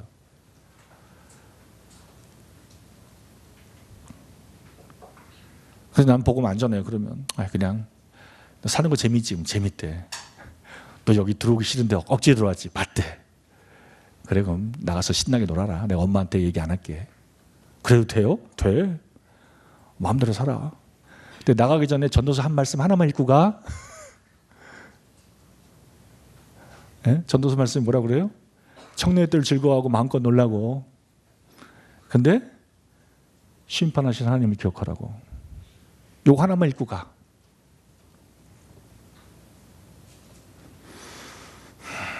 자, 복음이 왜 모든 것의 대안입니까? 바울 사도는 내가 이 복음을 부끄러워하지 않는다 그랬어요. 바울 사도는 그 당시에 가장 똑똑한 사람이었어요. 바리새인이었고요. 산헤드린 공회원이었으며, 이 사람의 사부 선생님은 가말리알, 문화생. 지금으로 하면 진짜 전 세계의 가장 훌륭한 대학의 교수님 밑에서 수석 제자였어요. 어떤 형제님 그런 얘기 하더라고요. 유대인들이 12살이 되면 12지파에서 가장 똑똑하고 가장 탁월한 아이들 7,000명씩 뽑아서 추천을 한대요, 랍비한테. 그럼 몇 명이에요? 거의 8만 명이 넘겠죠? 그 8만 명이 넘는 아이 중에서 한 명을 선택한대. 누가? 최고의 랍비가. 그게 누구예요? 바울이야. 유대인들이 전 세계에서 가장 똑똑하다고 얘기해도 지나치지 않죠, 그죠? 그럼 유대인 중에 제일 똑똑하면 전 세계에서 가장 똑똑하다고 말할 수 있어도 크게 무리가 안 되죠, 그죠? 그랬던 바울이 권력도 있고 돈도 있고, 왜요? 아버지가 로마 시민권자였어요. 그 얘기는 뭐예요? 예? 다 가졌던 거예요. 금수저, 태어날 때부터 다 가졌어. 로마 시민권자에 엄마 아빠가 빵빵해요. 다 밀어줘. 해외 유학파야. 근데 그 유학파 최고의 대학에 최고의 랍비한테 배웠어. 거기다가 젊은 나이에 국회의원까지. 전도가 양양한 사람이었어요. 그 사람이 예수님을 만났어요. 그 핍박자가. 예수님 만나고 나서 더 이상 그 전에 살았던 대로 살 수 없었어요. 왜? 바로 복음의 가치를 알았기 때문에. 그 복음이 뭐예요? 바울 사도가 얘기하잖아요. 내가 복음을 부끄러워하지 않는다는 거예요. 그 당시에 복음을 전하는 게 부끄러운 거예요. 그 당시에 복음을 전하면 핍박을 받았어요. 근데 바울 사도는 명백하게 합니다. 내가 부끄러워하지 않는다고. 여기 있는 친구들한테 물어볼게요. 여러분들 학교에 가면, 반에 가면 옆에 있는 짝한테 복음 전합니까? 에? 나 그리스도인이야. 연적교회 나가. 나 인도건 교회 나가. 나 팔공로 교회 나가. 나 예수 믿는 사람이야. 밥 먹을 때마다 기도하고 쉬는 시간에 성경 꺼내서 피고. 아이들한테 복음 전합니까? 왜 안 해요, 그렇게? 복음을 부끄러워하니까. 대학생들은 어때요? 스텝으로 와 있는. 예? 같은 과 아이들한테 복음 전합니까? 직장 다니는 사람들은 어때요? 노출합니까? 내 크리스찬이라고? 명백하게? 만나는 사람마다 복음 전합니까? 아니면 감으로 이렇게 보다가 요거 얘기해도 괜찮을까 하고 간 보고 있어요. 바울 사도는 그런 식으로 복음 전하지 않았어요. 바울 사도가 가는 곳에 연병이라 했어요. 연병. 그 당시에 연병이면 치료가 불가능하고 전염력이 삽시간에 퍼지는 그러한 병을 말하는 거예요. 연병이. 그리스도인들이 어디를 가면 연병이야. 가만히 있지를 못해. 예수님의 복음을 전하려고. 가슴이 불붙는 것 같아서 미치는 거예요. 복음 전하려고. 왜? 그 사랑이 그렇다는 거예요. 사랑을 받으면 그게 자연스러워. 그렇게 사랑이 반응하는 게. 이게 복음의 가치예요. 부끄러워하지 않는 거예요. 그래서 자기의 모든 영광, 그 다음에 그 자기의 그 모든 가치 뒤집어지는 거예요. 예수 믿으면. 바울이 그랬어요. 다메섹 도상에서 예수 만나고 나서 그의 생의 목표가 바뀌었고 의미가 바뀌었고 그 다음에 그 생의 모든 모습이 그 날로 인해서 즉시 바뀌었어요.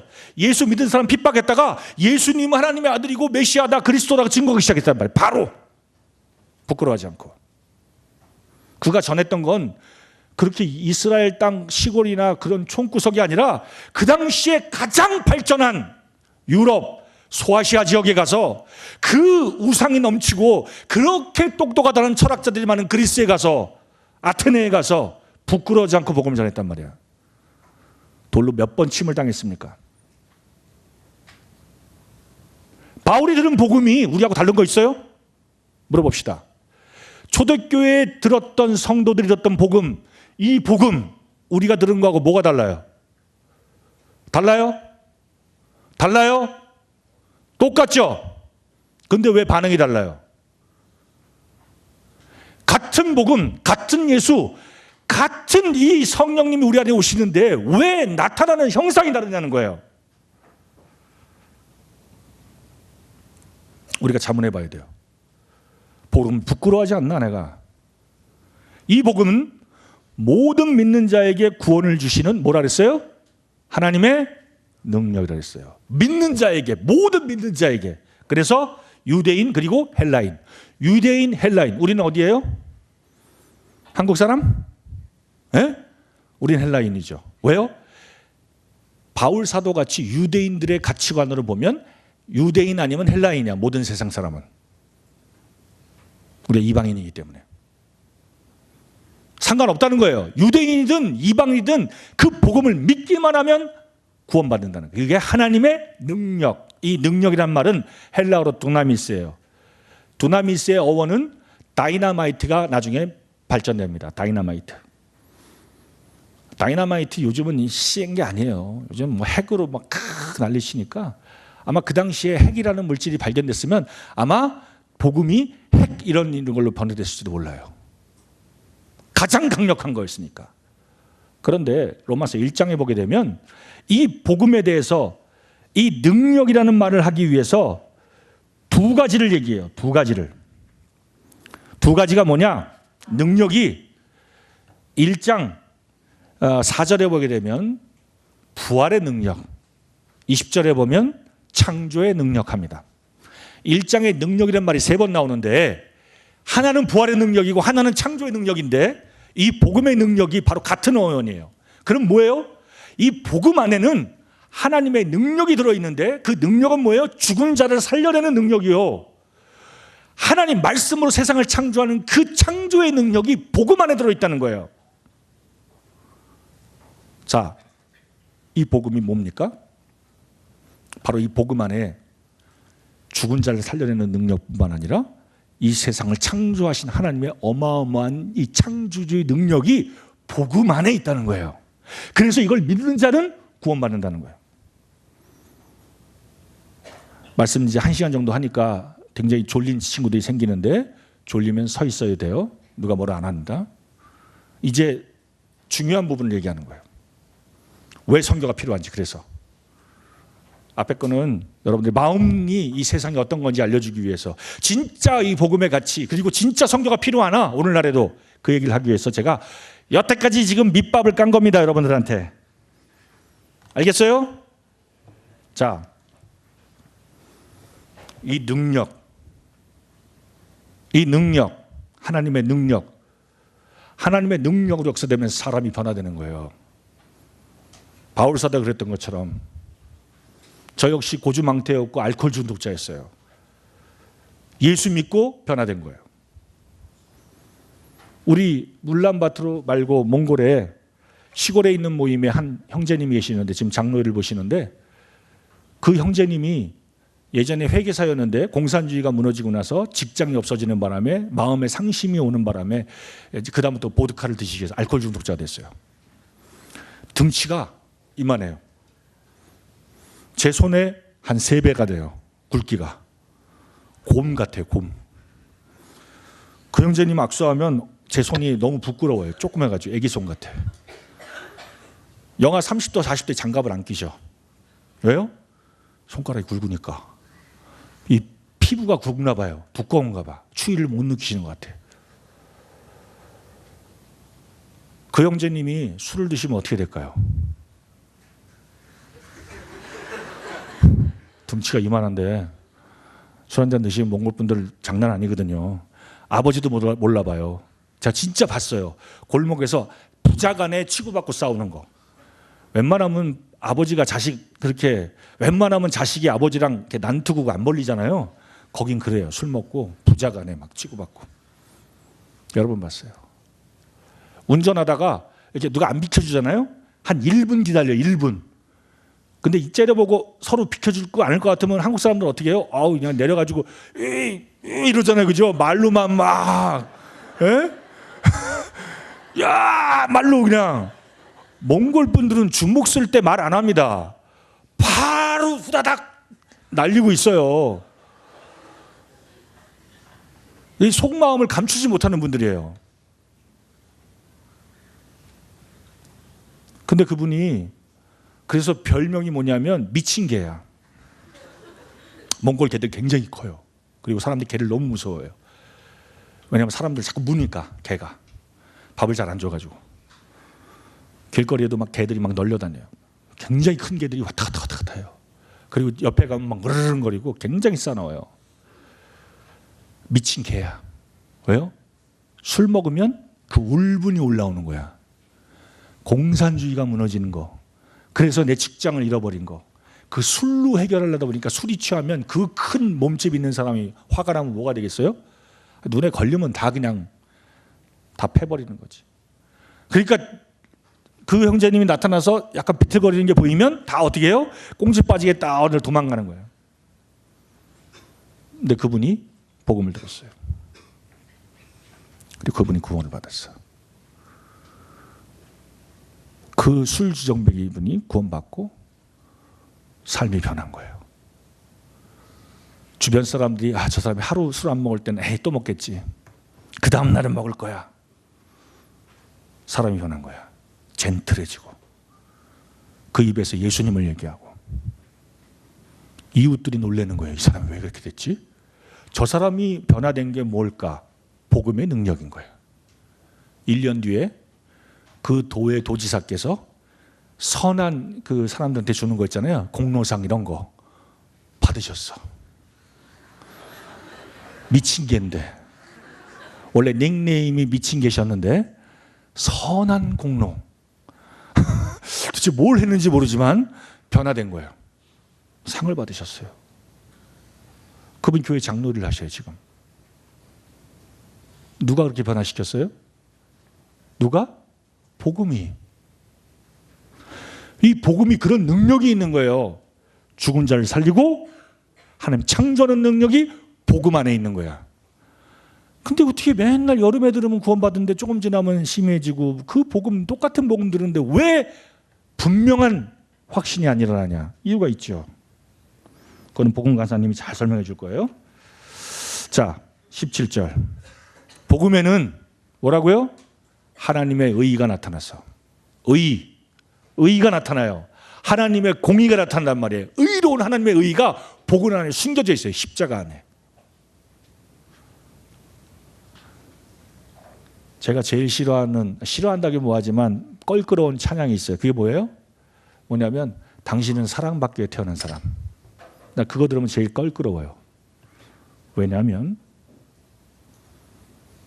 사실 우리가 처음에는 사랑받기 위해 태어난 존재지만 범죄한 이후로 아담의 후손들은 냉철하게 말하면 심판받기 위해서 태어난 사람입니다. 그렇기 때문에 구원이 필요한 사람이에요. 무슨 말인지 알겠어요? 내가 사랑받기 위해서 맨 처음에는 창조됐지만 범죄한 이후로는 심판받기 위해서 태어났고, 그렇기 때문에 그 심판에서 구원이 필요한 사람이라는 거예요. 근데 찬양을 당신은 심판받기 위해 할 수가 없잖아. 구원이 필요해요. 이렇게 찬양해야 되는데 찬양 가사 하는 애들이 모르는 거예요. 하나님의 공의를. 하나님 구약 성경에 보세요. 얼마나 두려운 분인가. 죄를 용납하지 않는 분이었어요. 심판하시는 하나님이었어요. 싸그리. 노아 시대 때 죽인 인간이 몇 명이나 될 것 같아요? 하나님 심판으로? 물 가운데? 네? 창조과학계 과학자들이 오늘날의 인구와 비슷하다는 거예요. 적어도 70억 중에 살아난 사람이 몇 명? 몇 명? 8명. 계산도 안 돼. 69억 어쩌고 저쩌고 한 사람 다 어디가 있어요 지금? 어디가 있어요? 어디가 있어요? 지옥가 있어요. 사랑받기 위해 태어났어요 그 사람들이? 원래 사랑받기 태어났지만 결국은 심판받기를 위해서 결정된 자처럼 된 거예요. 구원이 필요한 사람들인데 노아를 통해서 전달될 복음을 웃어버리고 듣지 않고 거절한 사람들의 최후가 심판이에요. 하나님의 의가 나타나요.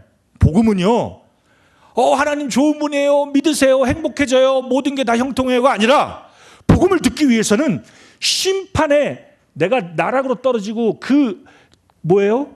갑자기 한국말 생각 안 나네. 절벽 위에 서 있는 거와 똑같은 거예요. 한 걸음만 내딛으면 심판이야.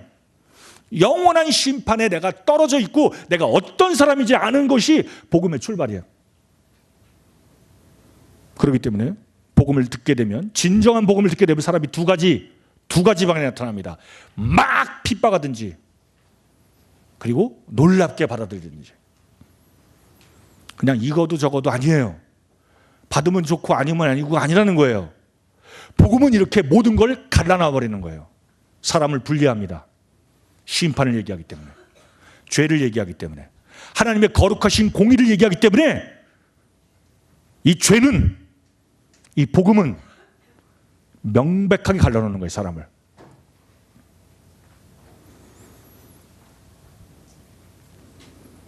하나님의 의입니다.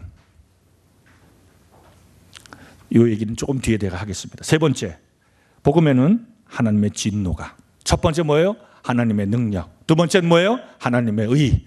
세 번째는 뭐예요? 하나님의 진노가. 결국 복음을 듣게 되면 하나님의 진노가 함께하는 걸 들어야 돼요. 하나님의 크고 두려운 심판이 있구나 하는 걸 들어야 되는 거예요. 복음은 이 모든 것을 포함한 거예요.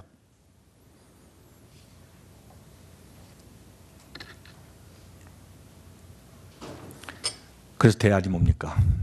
이 멸망에 나가고 비전 없는 백성, 방자하게 자기만 옳다 생각하고 자기가 하고 싶은 거 하는, 원수인부터 사람 됐다고 생각하고 자기 마음대로 어디서 얻어왔고 어디로 가는지 모르는 이 인류들에게 오직 대안은 식량도 아니고 더 좋은 테크놀로지도 아니고 바로 복음이라는 거예요.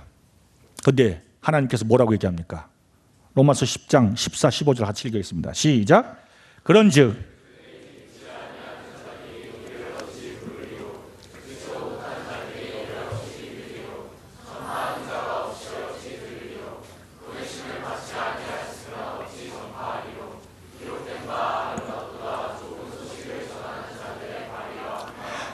아멘. 뭐라고 합니까? 어찌 듣게 되는 거예요. 어찌 들어야 믿는데 어찌 믿겠냐는 거예요. 듣지 않는데. 이해가 됩니까? 믿지도 않는 사람 어떻게 불러요? 예수님의 구원자를 찾아야 구원받는데, 부른다는 건 찾는 거예요. 나에게 구원자가 필요하구나. 구원자가 필요한 걸 느끼기 위해서는 어떻게 해야 돼요? 내가 심판을 받는 사람이구나. 하나님이 창조자시구나. 나를 지은 목적에서 나는 어그러졌구나. 그게 바로 죄잖아요. 네? 관역의 화살이 정확히 적중해야 되는데 다른 곳에 가는 게 바로 죄예요. 죄의 헬라어 원의 의미가 창조 목적에서 어그러졌구나. 나에게 남은 건 심판밖에 없구나. 그걸 알아야 부르고, 알아야 들어야 믿을 수 있는 거 아니에요. 그리고 믿은 사람들이 감사 찬양하면서 전파하는 거잖아요. 보면 뭐라고 얘기합니까? 한 구절에 두 구절에 어찌 네 번이나 사용했어요. 얼마나 주님 마음이 이 부분에 굉장히 마음이 비통하시고 이게 얼마나 중요한가 하면 어찌 네 번이나. 여러분 하나님 마음이 읽어집니까? 하나님은 지금 온 세상을 보고 있는데 온 세상 사람이 하나님 비전이 없기 때문에 하나님 말씀이 없기 때문에 모두 다 하나님을 거절하고 대적하고 혐오하고 자기 마음대로 상실된 마음으로 가고 있는데 하나님 마음은 뭐예요? 어떻게 그들을 구원하겠냐는 거예요. 방법은 한 가지예요. 전도예요. 들어야 돼요. 들어야 내가 죄인인지를 알고, 들어야 구원자가 필요한 걸 알고, 들어야 하나님이 어떤 분인지 알고 그분과 교제가 시작되고 이제 인생의 목적에 맞게 살아가는 거예요. 그래야 진정한 행복을 만나는 거예요. 이게 바로 진정한 복음이에요. 근데 듣지 못하면 어떻게 깨닫고 구원받고 성장해서 선교를 나가요? 자, 하나님이 이 15절에 보니까 끝에 뭐라고 합니까? 이 구약 성경을 다시 인용한 말씀이에요. 기록된 바 아름답도다. 뭐가 아름다워요? 하나님이 경탄을 하는 거예요. 기록된 바 아름답도다. 뭐가 아름다워요? 예? 좋은 소식이 뭐예요? 복음. 복된 소식, 좋은 소식, 복음이잖아요. 그죠? 좋은 소식이 뭐예요? 우리를 위해서 구원자가 오셨다. 이게 복음, 복된 소식 아닙니까? 좋은 소식을 전하는 자들의 발이여 아름답도다. 우리 남자친구들 축구하고 나면 어때요? 양말이? 제 생각납니다. 고등학교 때 체육 시간 하고 나고 들어오면 이제 옷 갈아입잖아요. 와, 그러면 선생님 들어와서 야, 창문 좀 열어라. 땀 냄새, 발 냄새 범벅을 하니까 우리 때는 남녀공학이 거의 없었어요. 뭐 예고나 뭐 서울예고나 뭐 이런 데는 남녀공학이었지 거의 다 남자애들이니까 그냥 그 발냄새, 땀 냄새 장난 아니에요. 그 여자애들 같이 있었으면 좀 이게 중화돼 갖고 좀 덜 날 텐데 이게 남자애들만 있으면 장난 아닙니다. 근데 주님이 이 땀에 쩔은 발, 복음을 위해서 이것저것을 찾아다니는 그 발을 하나님 뭐라고 해요? 뭐라고 했어요? 아름답다. 아름답다. 아멘. 어떤 형제님이 몽골에서 그런 말씀을 했어요. 세상 사람들은, 아니 구원받은 성도들 마찬가지로 교회에 있는 사람들은 이렇게 착각한다는 거예요. 몇 명 침례받았어, 몇 명 구원받았는데 열매로 카운트한다는 거예요. 사람들은. 근데 하나님은 그 열매 카운트에서 네가 전도해서 네 인생에서 2명 구원받았냐? 오케이, 2명. 자, 그럼 한 사람당 얼마 이렇게 해서 상금을 주시거나 또 상급을 주시는 게 아니고 하나님의 계산법은 다른데 이 말씀에 근거해서 그 발이 아름다운 거야. 뭐 하러 가니까? 좋은 소식 전하기 위해서. 하나님 사랑에 감동돼서 발걸음을 걷는 거를 하나님이 한 걸음 한 걸음을 다 세신다는 거예요. 내가 오늘 부산 연제에서 서면까지 복음 전을 갔다. 발걸음을 세시는 거야, 하나님은. 왜? 그 아름다우니까. 여러분들이 아프리카로 가요, 복음 전하러. 단기 선교로. 물론 걸어가진 않죠. 비행기 타고 날아가지만 그 거리를 세시고 그 노력을 세시고 그 경비를 위해서 기도하고 준비하고 그들에게 뭔가 보여주기 위해서 애쓴 모든 거를 하나님이 계산하신다는 거예요. 무릎을 꿇고 기도한 시간. 구원 받아서 카운트되는 게 아니라 그 발을 아름답다 하시는 거예요. 이게 바로 이 세상, 비전을 하나님의 묵시가 없어져 버린 세상에 가장 시급하고 유일한 대안입니다. 뭡니까? 복음. 그런데 우리 학생들이 오해하는 경우가 많아요. 하나님 말씀 얘기하고 그러면 여러 가지 하라는 거 많고 하지 말라는 것도 많고 고민하는 거예요. 근데 신명기 말씀에 이런 거 고민했던 이스라엘 백성들이 있었던 것 같아요. 그래서 하나님이 뭐라고 했어요? 같이 읽어보겠습니다. 시작. 여호와께서 우리에게 이 모든 규례를 지키라 명령하셨으니 이는 우리가 우리 하나님 여호와를 경외하며 뭐라고요? 좀 더 크게 어떻게? 항상 복을 누리게 하려 하심이라. 제가 며칠 전에 몽골 친구들한테 말씀을 전했더니 한 친구가 고민을 하다가 상담을 했는데 뭐라고 얘기하냐면 말씀을 들어보니까 창조의 하나님 계시고 믿어야 될 것 같은데 제가 지금은 믿을 수가 없어요. 왜? 지금 제가 해야 될 일이 많고요. 무슨 일? 근데 뭐 미정미정 말을 안 해. 왜? 욕심도 있고 죄도 짓고 싶으니까. 그런데 하나님을 믿고 하나님 말씀을 따르라는 건 하나님 좋으라고 하나님을 경외하며 하나님이 너무 행복하니까 그 하늘에서 영광 받고 막 하나님이 좋으려고 그냥 사람 창조해가지고 그냥 나를 경배해라. 그렇지. 너를 경배했니? 너 예배했니? 이렇게 착각하는 거예요. 하나님이 이기적으로 하나님을 위해서 그 법칙을 만들어 놓고 따르라고, 그리고 그걸 위해서 우리는 막 희생하고 헌신하고 막 노력하고 애써야 하나님께 뭔가 상을 받는 것처럼 착각하는 거예요, 사람들이. 어떤 분들이 저한테 그래요. 그 추운 데서 몽골에 가서 얼마나 고생이 많으세요. 힘드시죠? 저는 행복해요. 물론 영적으로 힘들면 힘들어요. 네? 영적으로 하나님과 관계가 안 좋으면 힘들어. 불편하고요.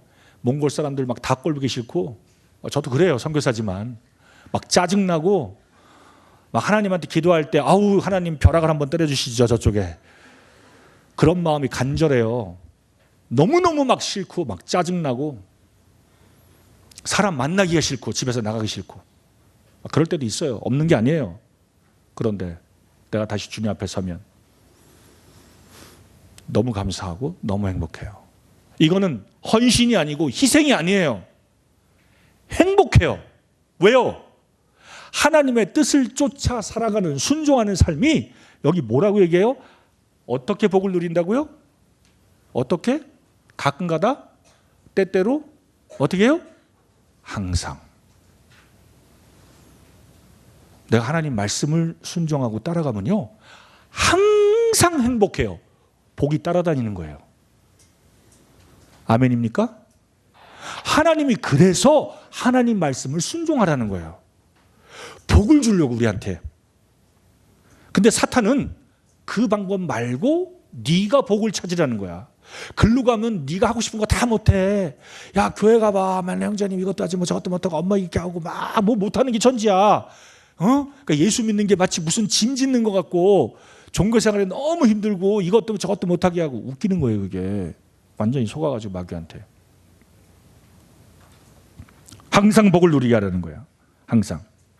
자, 그러면 이 복음, 이 복된 소식, 유일한 대안, 복음이 뭡니까? 요한복음 3장 16절 다 암송했어요? 예? 하나님이 세상을 이처럼 사랑하사. 그 다음 뭐예요? 잠깐. 하나님이 세상을 이처럼 사랑하사. 근데 중국 선교사한테 며칠 전에 제가 들었거든요. 몇 주 전에. 중국 성경에는 거기다가 독생자 앞에 이처럼 사랑하사 그 사이에 하나가 더 있대요. 수식어가. 중국 성경에는 어떤 말이 들어가 있냐면 심지어라는 말이 있대. 제가 아멘이 됐어요. 야, 중국 번역본 정말 잘 됐다. 하나님이 세상을 이처럼 사랑하사 심지어 독생자를 주셨으니. 이게 복음이잖아요. 하나님의 사랑이 심지어 자기의 외아들 독생자를 내어준 걸로 나타났잖아요. 저를 믿는 자마다 심판받지 않고 영생 누리게 하려고. 이게 복음이잖아요. 너무 단순하잖아요. 그죠? 너무 단순하잖아.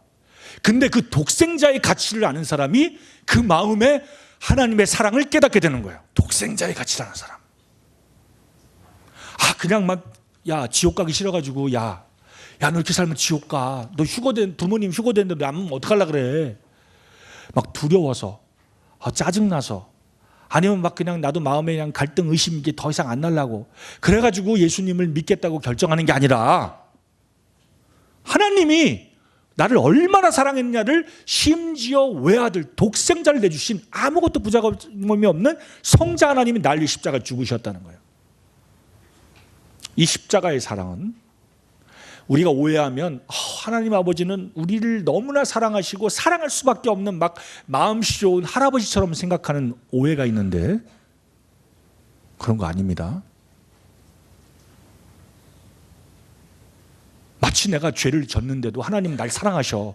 나를 너무너무 어쩔 수 없이 좋아하셔. 나를 너무너무 사랑하니까 날 용서하셨어. 아, 그래, 물론 맞아요. 그렇다면 그 사랑을 진짜 깨달았으면 내가 어찌 더 죄 가운데 거하리요. 바울사도가 말한 것처럼 죄를 미워하게 되는 거야. 근데 이 복음을 잘못 적용하게 되면 마귀가 너 이런 죄를 져도 하나님 널 사랑하셔. 관계없어.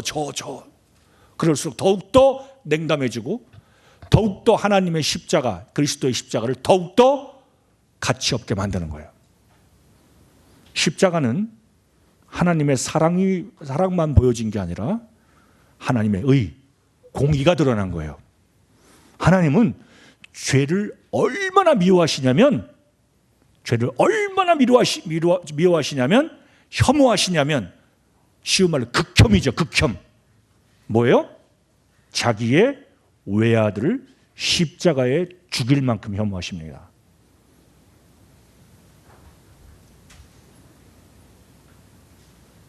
하나님은 나를 사랑하고 못 배겨, 사랑하지 않으면 못 배겨. 나는 너무너무 사랑하셔. 이것만 알고 있지 말고 하나님 너무나 이 죄를 미워하시기 때문에 나를 건지는 유일한 대안 방법이 자기 아들을 내어주는 것밖에 없기 때문에 복음에는 주님의 공의, 의와 사랑이 함께 있는 거예요. 그래서 그 십자가의 사랑의 무게, 그 십자가를 볼 때마다 우리 자신이 뭘 느끼냐면 하나님의 사랑만 느끼는 게 아니라 하나님의 공의를 알기 때문에 우리가 하나님을 경외하게 하는 거예요. 경외하는 거, 두려워하고 공경하는 거.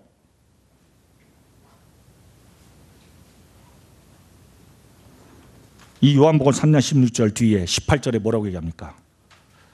착각하지 말라고 읽어주는 거예요. 그를 믿는 자는 어떻게 해요? 심판받지 않습니다. 맞아요. 근데 믿지 아니하는 자는 하나님의 독생자의 이름을 믿지 아니함으로 벌써 어떻게 해요? 심판을 뭐래요? 이거 과거형이죠. 이미 받았다는 거예요. 심판을. 그 얘기는 뭐예요? 태어나는 순간 하나님이 심판자시고 판사님인데 이미 사형 온도가 내려진 거야. 사형 온도가 아직 믿지 않기 때문에, 아직 자기가 죄인인지도 모르고 하나님 보여주신 구원자, 독생자 예수 그리스도의 이름을 믿지 않기 때문에 이미 사형 온도가 떨어진 사형수고 기간이 지나면 영원한 지옥불에 떨어지는 거예요. 이미 심판 받은 자야 우리는. 그렇기 때문에 아무리 애쓰고 노력하고 아무리 선한 일을 많이 하고 한다 할지라도 이미 심판, 하나님께서 사형수 언도를 받은 사람이라는 거예요. 단순한 한 길밖에 없어요. 그건 뭐예요? 대안은 예수 그리스도, 복음, 하나님이 보내신 구원자, 그 예수님의 십자가의 그 사랑, 내가 져야 될 그 십자가를 지신 그 예수님의 사랑, 하나님의 공의를 받아들이는 게 복음이에요. 난 철저히 망가졌는데, 제가 좋아하는 조나단 에드워즈라는 사람이 있습니다. 이분이 굉장히 훌륭한 성경 교사였는데 인간의 마음, 사고, 가치관에 대해서 너무나 표현을 잘했기 때문에 제가 여러분들에게 소개해 주고 싶어요. 자, 우리가 선택하는 것은 사고방식에 의해 곧 마음에 의해 결정된다. 그 얘기는 뭐예요? 여러분마다 각자마다 다 사고방식이 있어요. 그죠? 가치관이 있어요. 뭐가 가치 있는지 가치 없는지 여러분들 마음속에 어릴 때부터 배우고 학교 가서 배우고 부모한테 배우고 친구한테 배우고 혼자 인터넷 서핑하면서 배우고 그 모든 배운 체계가 사고 가치 체계예요. 마인드셋이라고 해요, 영어로는. 그런 가치 체계가 다 있어, 사람마다. 그래갖고 사람들이 싸우는 거야. 너는 왜 그러니? 왜? 내 가치관과 네 가치관, 내 사고체가 네 가치가 다르다는 거야. 내가 나같지 않아, 애들이. 왜? 가치체가 다른 거야. 그런데 공통적인 게 있어요. 모든 사람 공통적인 게 뭐냐? 그 사고방식에 의해서, 마음에 의해서 선택을 인간들은 하고 있는데 그런데 문제는 우리의 그 마인드셋, 그 우리의 이 가치관이, 이 사고방식이 건전하지 않다는 거예요. 타락했다는 거예요. 인간이 부패하고 타락한 거예요. 아담의 모든 후손들은. 그래서 어떤 일이 벌어져요? 하나님을 따르고 순종하는 것은, 하나님을 따르고 순종하는 것은 부패한 마음으로는 절대로 좋은 선택이라고 생각 자체를 안 한다는 거예요. 우리 마음은 타락했기 때문에. 여기 앉아있는 모든 사람들이, 저도 마찬가지고, 내 마음은 하나님을 따르고 순종하는 것이 좋은 선택이 아니라고 내 마음은 항상 요구하는 거예요. 나한테 구원 받았어도. 안 그래요 여러분들? 나만 그래요? 갈등하잖아 맨날.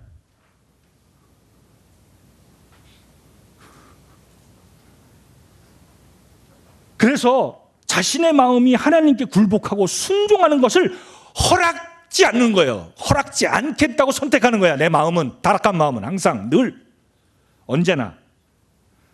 그렇기 때문에, 그러므로 우리의 마음, 우리의 사고방식, 우리의 가치관을 하나님께서 바꾸지 않으면 우리의 마음은 항상 하나님으로부터 멀어지라고 계속 요구하는 거야. 이해됩니까? 여러분, 마음이 하는 일이 그거예요. 하나님 따르는 건 행복한 일이 아니야. 이거는 손해보는 일이야. 이거는 아니야. 내 마음대로 사는 것이 오히려 나한테 이익이야 라고 마음은 계속 나한테 요구하는 거야. 정확히 우리 마음이 하는 일이라는 거예요, 이게. 그렇기 때문에 죄인은, 이 하나님의 심판을 선고받은 모든 인간들은 어떠한 다른 것도 할 수 없는 위치에 있다. 즉 죽은 나사로처럼, 그러므로 죄인이 회개하고 믿으려면 하나님께서 그 마음을 바꿔주셔야 한다. 그리고 그의 사고방식을 바꾸시고, 그의 소망을 바꾸시고, 그가 좋아하는 것을 바꾸시고, 그가 갈망하는 것을 바꾸셔야 한다. 그래서 이것을 불가항력적인 은혜라고 한다. 무슨 말인지 이해됩니까? 여러분들이 복음을 듣는다는 건, 여러분들이 타락한 지성과 감성과 의지를 갖고 있는 여러분들이 복음을 듣는다는 건, 아무리 복음을 전해도, 아무리 유명한 복음 강사가 전한다 할지라도 여러분들 마음속에서 밀어내는 거예요. 이게 자연스러운 거야. 중력이 우리를 당기는 것처럼 죄성이 우리를 당기는 거예요. 뭐라고? 하나님 말씀 듣는 거 싫어하는 거예요. 아무리 강사님이, 아무리 누가 가서 하나님을 믿는 거 행복하다 얘기해도 우리 마음속에서는 계속해서 거절하게 하는 거야. 그게 마음이 하는 일이에요. 그런데 왜 구원받았어요 우리가? 손들어서? 아니야. 하나님이 그렇게 철저하고 타락하고 부패한 마음을 바꿔주신 거예요. 부드럽게. 성령님께서 내 마음을 부드럽게 해주시는 거야. 그렇구나. 예수님의 그 사랑이 내 마음에 부음받는 거예요. 뭘로? 성령님의 역사로, 하나님의 능력으로. 죽은 자를 부활시키고 모든 것을 없는 것을 창조하신 하나님의 능력이 내 마음속에 역사될 때 변화되는 거예요. 이게 복음이에요. 이러한 사랑, 이러한 복음의 가치를 아는 사람들만이 내가 복음을 위해서 살아야 되겠구나, 내가 이 죽어가는 영혼들 하나님이 어찌 드리고 하는 그 하나님의 마음을 깨닫고 이해하고 일어나는 거예요. 하나님 나를 보내주십시오 하고. 소망이 우리를 부끄럽지 않게 하려면 우리에게 주신 성령으로 말미암아 하나님의 사랑이 우리 마음에 부음받은 거예요. 여러분들이 물어봅시다. 여러분들 이 소망, 하나님의 사랑, 여러분들 마음속에 성령으로 말미암아 부음받은 날이 있습니까? 있어요? 있어요? 글쎄요, 긴가민가. 그게 아니야. 바울 사도가 다메섹 도성 들어가다가 하나님 예수님을 만나고 그가 바뀐 뒤에 내가 만났었나? 그랬었나? 하나님의 사랑은 긴가민가한 게 아니고요, 하나님의 사랑은 그 뭐하고 비교할 수 있는 게 아니고 절대적이고 불가항력적인 거야. 불가항력적인 거. 불가항력적인 건 뭐야? 내가 밀어낼 수 없는 거야. 내 힘으로는 거절할 수 없는 그 사랑이 마음에 부음받았다는 거야. 할렐루야. 그래서 구원받은 거예요. 그러니까 예수님이 뭐 동정녀에게 탄생하는 걸 믿지, 그게 어떻게 믿어져? 인간의 시선 가지고, 타락한 지성이. 말씀을 하나님 창조했대. 그걸 어떻게 믿어? 2000년 전에 목수였던 예수가 하나님이 보내신 구원자래. 그게 어떻게 믿어져? 예수님이 십자가에 죽었는데 2000년 후에 태어난 내 죄까지 다 가져가셨대. 그걸 어떻게 믿어? 지성으로, 타락한 지성이. 그분이 다시 오신대. 그러니까 남은 생애를 주님의 영광을 위해서 살래. 그걸 어떻게 믿냐고. 내 지성으로, 내 감정으로, 의지로 하루에도 수십 번 바뀌는데. 그게 바로 성령님의, 하나님의 불가항력적인 은혜. 그 사랑이 부음받은 사람들인 마음이 뜨거워지는 거예요. 그래서 바울 사도 뭐라 했습니까? 그리스도의 사랑이 우리를 강권하는도다. 강권하는도다. 이 사랑. 선교가 필요합니까? 네, 필요합니다. 수많은 사람이 비전이 땅바닥에 떨어져서 다 죽어가고 있어요. 필요합니다. 그러면 그들을 구할 수 있는 대안은 뭡니까? 유일한 건 복음이에요. 이 하나님의 능력이 무언지 맛본 복음의 사자들. 하나님의 아름답도다 좋은 소식을 전한 자들 발이요라는 그 말에 격려받은 사람들. 네, 하나님. 그 그리스도의 사랑이 내 마음을 강권하고 제가 이걸 위해 살겠습니다. 그 사랑 너무 감사합니다 하고 그 마음이 부음받은 사람들. 하나님이 이런 사람들 쓰시는 거예요. 엄마 아빠 가려니까 억지로 와서 오고 복음 집회 때 맨날 들으면 그 복음 그래 알지. 십자가에 죽으시고 내 죄 다 가져가시고 과거 현재 미래 다. 이런 지식적으로 앵무새처럼 읊은 그 복음이 아니라 내 생애를 뒤집는 이 불강력적인 사랑, 은혜를 깨닫는 거예요. 여러분들 마음 가운데 하나님께서 친히 말씀하시길 원하고 그 사랑이 여러분들 강권하시길 기도합니다. 함께 기도하겠습니다. 주님, 주님의 이 사랑 저희들에게 부어주신 것 감사합니다. 그래서 주님께서 그러므로 너희는 가서 모든 민족을 제자 삼으라고 했습니다. 주님은 가라고 하셨습니다. 그리고 주님의 비전, 주님의 한계는 모든 민족입니다. 우리 마음에 이 하나님의 사랑과 하나님의 비전이 넘쳐서 이 말씀 듣고 분연히 일어날 수 있게 해주십시오. 그리고 우리의 비전도 역시 좁은 내 가족, 내 교회, 내 고향이나 내 나라가 아니라 내 동포뿐만이 아니라 모든 민족이 되길 해주십시오.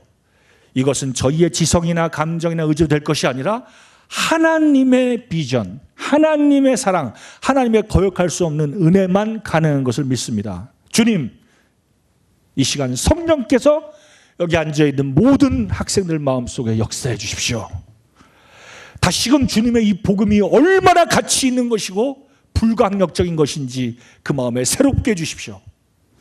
다시금 주님에 의한 그 소망이 새롭게 되어지고 또 다시금 그 사랑이 넘침으로 인해서 우리 마음에 뜨거운 열정이 일어날 수 있게 해주십시오.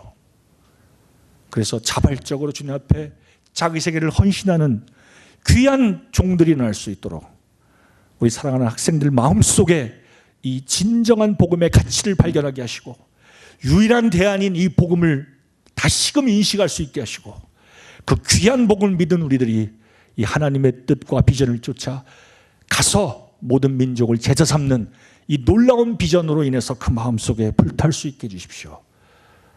주님 감사합니다. 저희들에게 주님의 진정 사랑하는 독생자 주신 걸 참 감사합니다.